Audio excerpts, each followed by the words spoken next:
whenever I tell people about my trainer, even the olive oil in my salad, he figured it out. You can have all the knowledge in the world. If you can't connect with someone, you're fighting a losing battle. Social media, where it's like bounce back culture, that sets a really unrealistic standard. Brian Johnson, he's in his late 40s, but he has a body of an 18-year-old. When you start eating healthier, you feel better. If you feel better, you want to train more. When you train more, you want to eat healthier still. If I was craving ice cream, you're like, I wouldn't advise you to have it, but if you really want to, sure, but then train harder tomorrow. You can't eat your way to building muscle. Injections like Ozempic, I'm not gonna lie here and say that I never thought of doing it. Welcome back to another episode of Meet My Friends with a really good friend of mine. Today, the person that we're gonna meet is someone that has really helped me transform my life, my lifestyle towards a healthier lifestyle.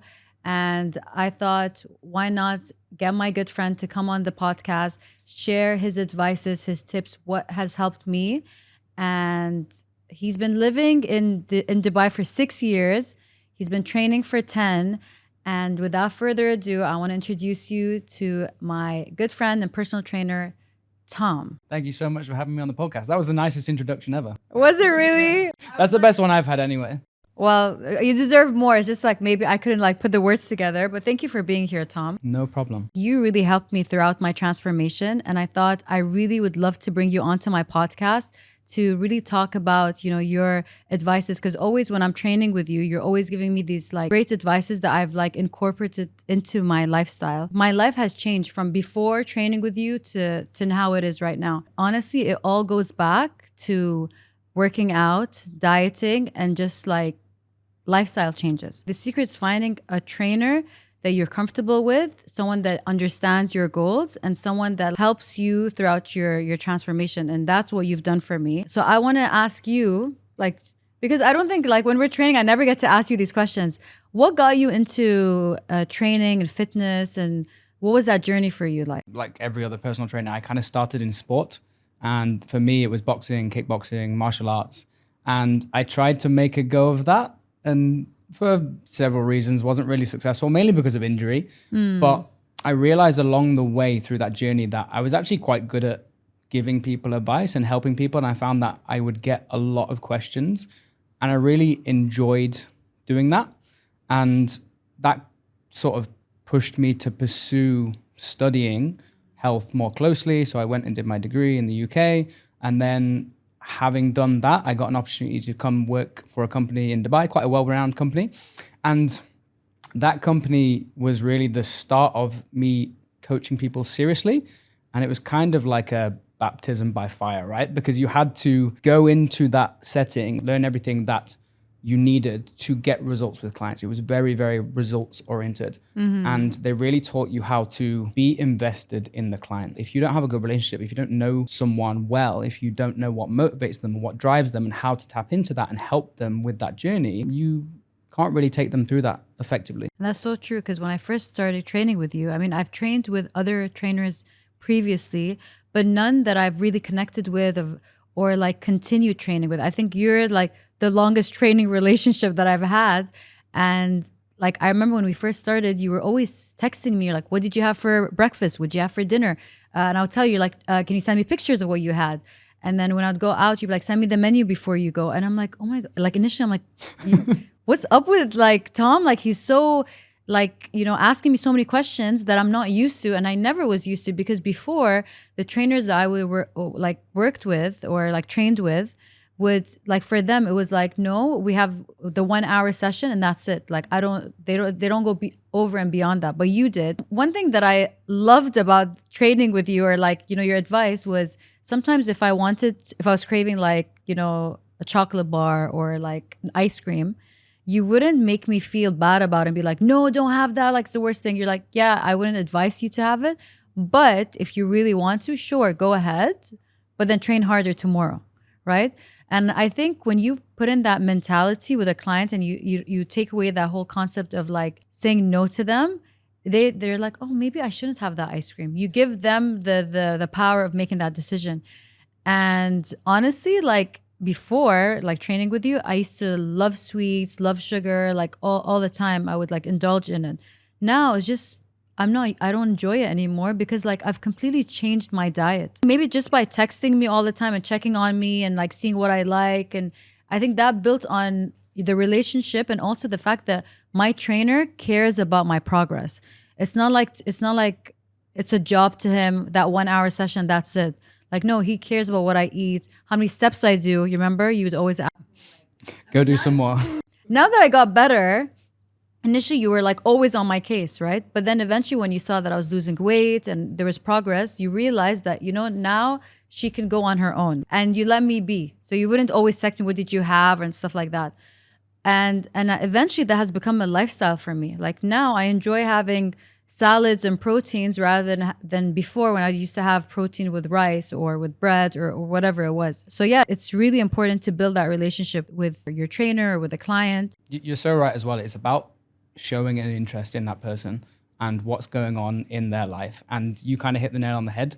You want to show that you are invested in their progress. And it also builds the trust a lot quicker. If I see you 1 hour a week or 2 hours a week, I've only got a couple of hours to ask you how everything's been going. Maybe there's stuff going on in your life that might have affected your plan. Whereas if I can follow up outside, it shows that I'm interested. It also encourages you to think about what you're doing and facilitate that thought process, which is what leads to the changes. But it also shows that I care about your results as much as you do. And that's very important for someone to be going on that journey. As an individual that hasn't studied, training or diet or nutrition, you don't know about, but then you have your trainer that like sits with you and you solve the problem. Like, what is going on? Why aren't we getting to the weight we want? And let's figure it out. And that's like something that I really appreciated. And I always, whenever I tell people about my trainer, I always tell them, even the olive oil in my salad, he figured it out. Like that was what was, adding to the weight gain or keeping my weight stable. Tell me more about how nutrition and working out are like, can you work out and not have a good diet and lose weight, or vice versa? Or is it a myth? Like, I want to know what you think. You can definitely work out and not really focus much time on your nutrition. It's just going to be working out for a very long time.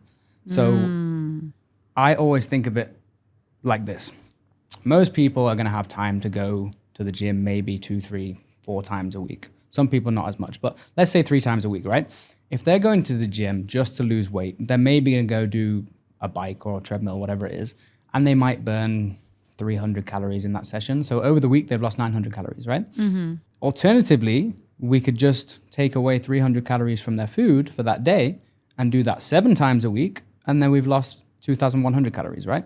So you're going to get more bang for your buck with the nutrition, but the training is also important. And the way I think about training is, number one, you can't eat your way to building muscle. So if you want to be strong, if you want to be toned, if you want to be fit and healthy, you need to lift weights and train. Yeah. But equally, when you train, you naturally want to eat better. That's true. I don't go to the gym. If I wake up and I'm like, I'm a bit tired today, I feel a bit lazy, and I don't go to the gym, I'm probably not going to eat well either, because I've already made that decision in my head, I'm going to have a day off. Whereas if I know I get up, I go to the gym, and then, well, I've trained, so I may as well eat better as well. And I might not make that choice every single time, but it just increases the chances of me going, actually, yeah, maybe I'm going to have something a little bit healthier than go on Deliveroo and order whatever. Especially if you go to the gym and you train hard and you put in so much hard work, you're like, why should I waste that hard work and just have junk food? Like, no, I want to be healthier. It's so true, because like it happens to me as well. It's like accountability. Yeah. And it all compounds as well, right? So when you start eating healthier, you feel better. If you feel better, you want to train more. When you train more, you want to eat healthier still. And it's just that forward momentum all the time. That's interesting. So let's move on to a very talked about topic that everyone is doing nowadays. Mm-hmm. Well, not everyone, but majority of people. And it's those injections like Ozempic and so forth. I have friends that do it. Personally, I've never done it.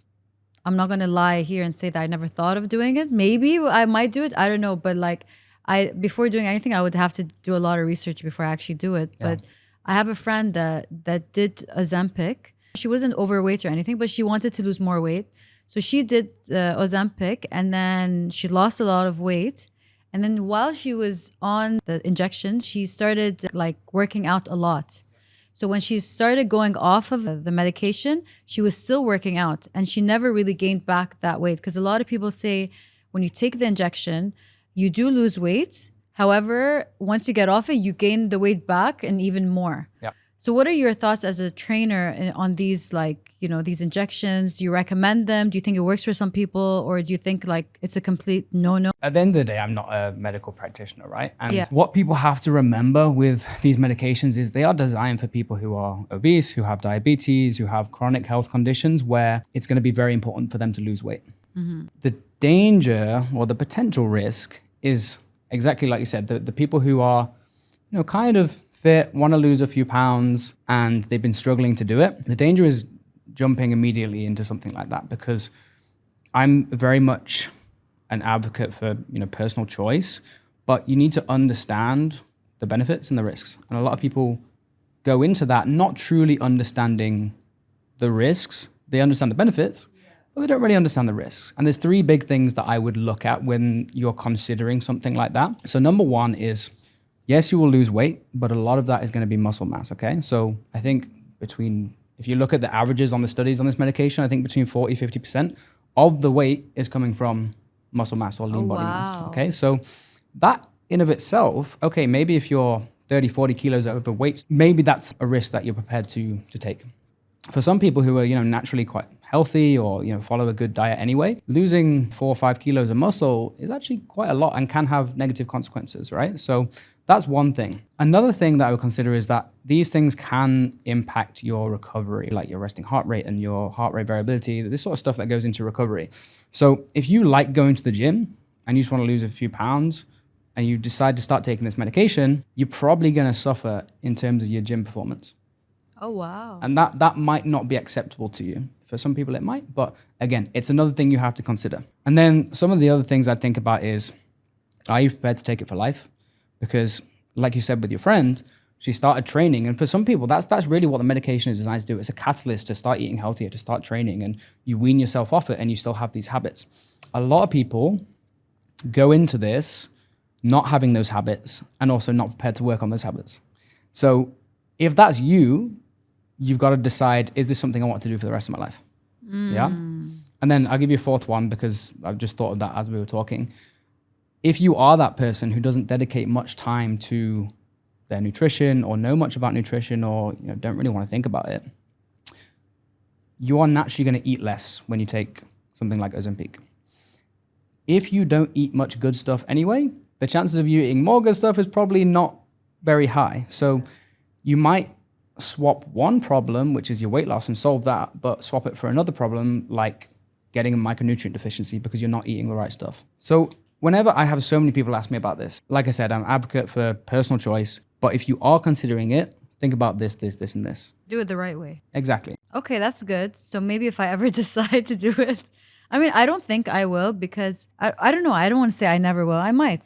You never know, but it's always good to know the risks. Yeah. With everything. What are your thoughts on fat loss supplements? There's very few supplements that you can take for fat loss that actually work. A lot of them, they have some sort of physiological mechanism that should, in theory, make it easier for you to burn fat. But the problem with these are if you don't have all the prerequisites in place, dieting, eating well, being active, doing your steps, training, they're not going to do anything. It's kind of like icing on the cake. And a lot of them are just expensive forms of caffeine, right? So something like caffeine, a lot of these fat burner stimulants are exactly that. They're stimulants, right? So if you take them, you are more inclined to move around. So you're going to burn more calories. So hopefully you would burn more fat. But that's really all it is. If you're purposefully being active anyway, going out and doing your cardio, doing your steps, you don't really need that. You're just kind of burning a hole in your pocket with regards to finances. Interesting. That's a good way to look at it. Just depends on the person's mindset. If they need that push, maybe they would need it. If they already have, like if they are going to the gym, they're accountable with what they eat and so forth. So maybe that's not something they should, like maybe I shouldn't explore that because I don't need that. It's kind of like the medications, right? You can take them, but they might not do very much for you unless you are actually prepared to make some changes in your lifestyle. With everything, I think. Yeah, absolutely. Right? I want to ask you, A lot of people, like a lot of young kids, they want to be personal trainers. You're a super successful personal trainer. What is your tips for, young kids that want to explore personal training in Dubai specifically? Would you recommend for them to start, going into personal training? Most of the people who are interested in personal training already spend time in gyms anyway, but spend time in gyms talking to people, asking questions, showing personal interest in them, because a lot of people or a lot of trainers think that if I know the most, I'm going to be the best trainer. I know so many trainers who have so much knowledge, but you can have all the knowledge in the world. If you can't connect with someone, if you can't be relatable to someone, if you can't understand what's going on in their life and facilitate open discussions about how that's impacting their ability to do whatever amazing nutrition plan or training program that you've set them, you're fighting a losing battle. So knowledge, great, you need to have it, because there's also conversely a lot of people who don't have enough knowledge and they do a 2-week, 3-week course and they're like, I'm a personal trainer now, and you can take pictures on Instagram or whatever it is. You definitely need to have a decent amount of knowledge, and that should be continuously expanding. I am learning something new every single week, but you need to be able to connect with people, and that's so much more important than the knowledge. So knowledge is already a given. Everyone has, like, obviously you need to have knowledge to be a personal trainer. But I was watching this video about a conversation people were having about what makes its personal trainer, and its likability. People need to be comfortable with the trainer. They need to feel like they can connect with them. That's good advice. At the end of the day as well, the training and nutrition is the simple part. It's navigating it around your life. So if you've had a late night and you haven't had much sleep, we know that that's going to impact your ability to follow a nutrition plan at the end of the day. Or if you've got lifestyle stress, work stress, family stress, these are all things that impact your ability to adhere to a program. Most people don't consciously just not adhere to something. It's usually because something else has gone on in their life that has stopped them from doing that. And if I bring someone in and just grill them because they haven't followed the plan, instead of asking, well, hey, what's going on? What happened? Like, why did you feel like you couldn't follow this plan? If I can't do that, I shouldn't be doing what I'm doing. That's true. And like sometimes when we train, I come in the morning and I'm like exhausted, and you're like, what's wrong? I'm like, well, my kids kept me up. I couldn't sleep. And then you're like, okay, well, today when we're training, like, I'll keep that in mind. Maybe you can't, it's something that you as a trainer have in the back of your head, that she didn't sleep well. It's all about being invested in your client, knowing what they're going through and helping them with their progress. That's great. When I first came to you, I had my second child. I lost weight after giving birth to my second child, but I wasn't at the weight that I wanted to be. And I was doing like juice diet. I was like starving myself. I barely was eating. I was doing everything, but I just wasn't training. And that's why I came to you, because I'm like, I need you to help me. And you remember you gave me, I don't remember what the number was exactly. Like, I was at a certain weight and you said, we can get to this weight. I'm like, there's no way. I've tried everything. I've starved myself. There's no way we're going to get to that. And you're like, no, you will. And you might even go less than that weight. And I didn't believe you till it actually happened. I mean, what is your advice for moms that, are going through pregnancies, postpartum? What is your advice to moms that want to lose the weight? And when is it the right time for you to start going to the gym and working out? The most important thing, especially for new moms, is have some compassion for yourself. Because so many people just expect themselves to be able to bounce back. They have this idea of themselves pre-pregnancy and they're like, I'm gonna get back to that. It's just like, well, hold on.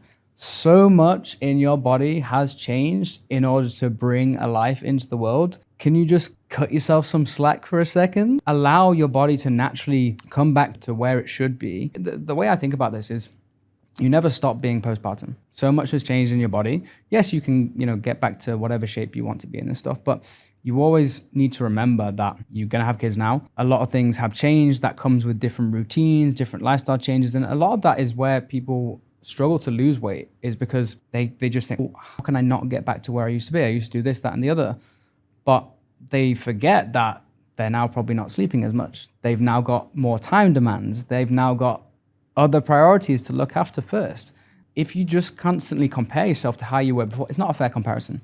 So having compassion for yourself, understanding that a lot has changed and you can still get back to where you want to be in terms of your body, etc.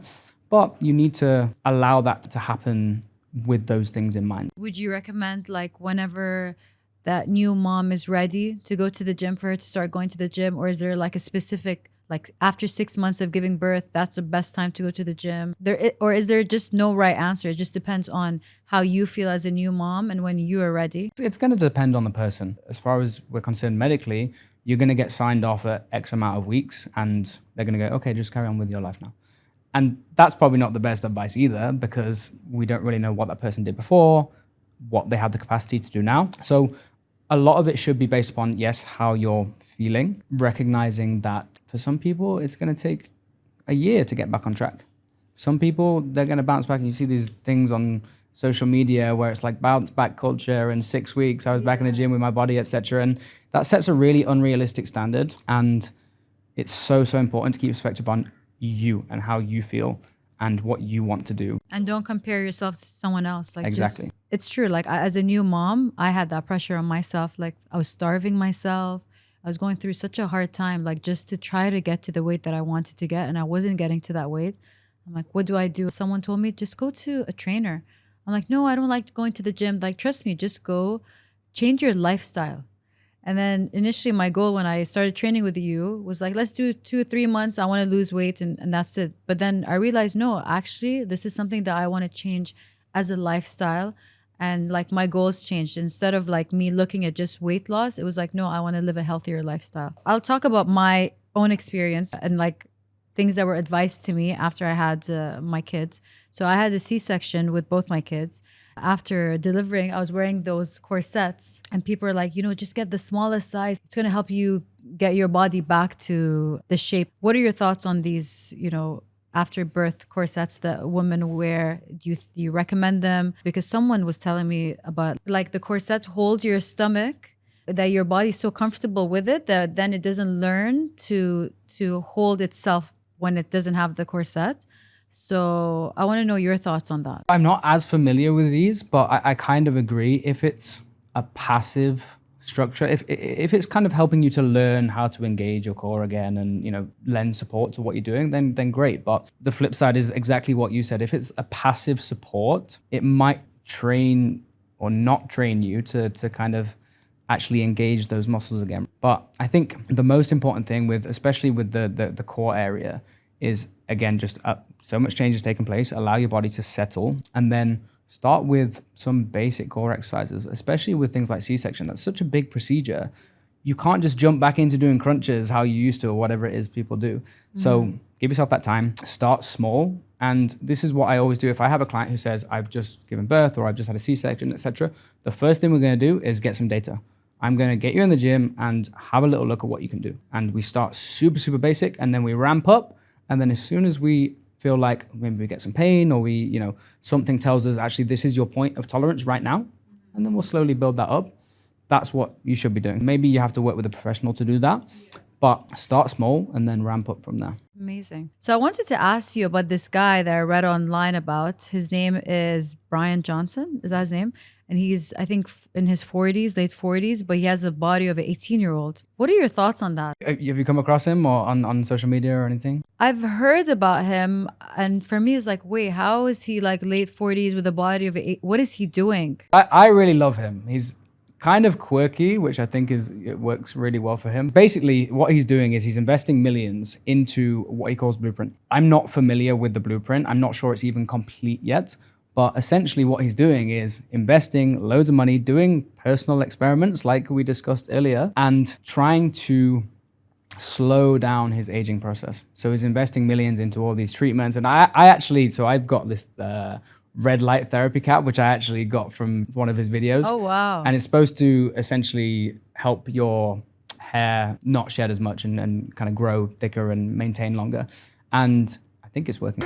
Your hair looks great, so it probably is working. So he's basically like investing all this money into these kind of trial and error and analyzing hundreds and thousands of markers of his own body, his own tests, and basically comparing that to younger adults. So he can say, this is what we did, and this is how my rate of aging compares to a 18-year-old.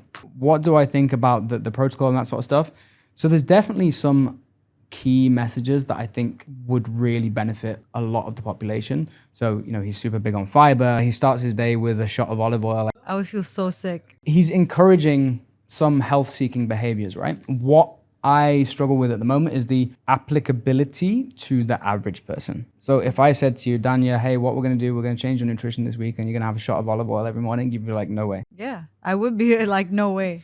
What he's doing, I don't know how far away the blueprint is from being complete, right? But I think the idea is, and I could be wrong in saying this, but I think the idea is that they do all these expensive tests and then they determine what are the big pillars for the average person to move, right? I can get fully on board with that because that's ultimately what I do with my clients. I want to, okay, there's hundreds of things we can do to improve your health.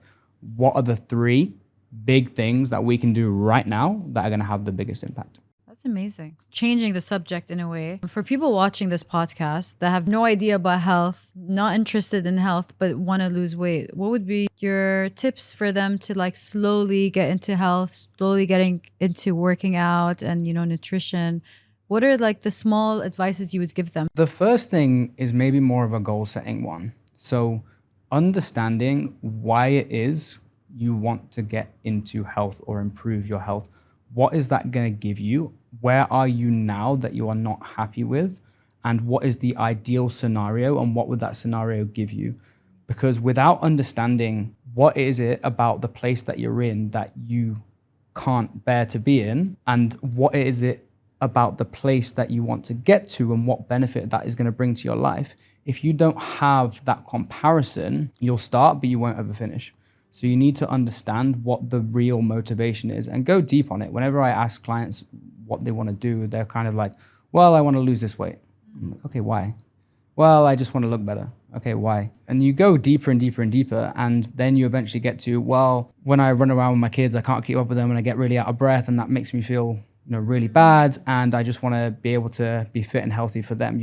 Usually you get to a very specific situation, and that is the motivation, right? So understanding what your why is. And then from there, if you've never done anything before, don't just do everything at the same time. Don't pull a training program off the internet, a diet plan off the internet, AI, whatever it is that you use nowadays. Don't just get every tool out of the toolbox and try and use all of them, because you'll do it for 2 weeks and then you'll be like, I can't do this anymore. You'll overwhelm yourself. It goes back to saying, what are the key 2 or 3 things that I can move right now that are going to have the biggest effect? So if you go to the gym 5 times a week, if you do your 10,000 steps every single day, if you go do cardio twice a week, if you eat 1,000 calories a day, you're not going to get very far. You might do it for 2 days and then be like, this is too much like hard work. And then people just stay the same forever. Whereas if you go, okay, well, let's do a needs analysis, or let's do analysis of what I'm doing right now. I do 5,000 steps a day. Can we take that to 6,000 and do that for 2 weeks and see how we feel? If I'm eating takeaway 3 times a week, can we drop that down to 2 or 1 and see how we feel? And just little stacks of habits as you go through and kind of layer it on as we move forwards. Instead of trying to build a masterpiece straight away, you literally just fine tune as you go. That's great advice, because this is something that I didn't think I had a problem with. One, I'm a super busy person. I'm a mom. My life is like super hectic. Like it's just crazy. And then you were asking me, how many steps do you do a day? And I'm like, I don't know. I do like a decent amount, thinking I do a decent amount. And then when we looked at my step count on my phone, it was like around 3,000, sometimes 2,000. And I remember in my conversation with you, you're like, no, you need to do 10. I'm like, where am I going to find the time to do 10,000 steps a day? I'm like super busy. I don't have the time like to do that. And you're like, well, when is your free time? I'm like, well, when I was telling you my daily schedule of like, I wake up, I have meetings, I do this, I do that. And then I put my kids to sleep. And then when my kids sleep, that's my only like me time where I watch a show. You're like, well, why don't you get a walking pad?